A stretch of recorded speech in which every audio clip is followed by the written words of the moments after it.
1 week later. Ang daming kalaban mga paps, oh. O, biruin mo yan, wala nang itinira ng mga ibong maya. Grabe, oh. Wala na, finish na. Ano pa, aanihin natin nito. Mahigit kalahati na. Kinain na ng ibon. Oh, ng bunga, oh.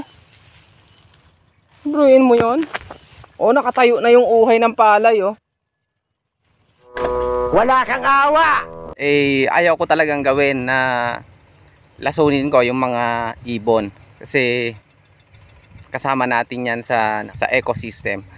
Yung nga lang, wala na silang itinitira sa bunga ng aking palayan.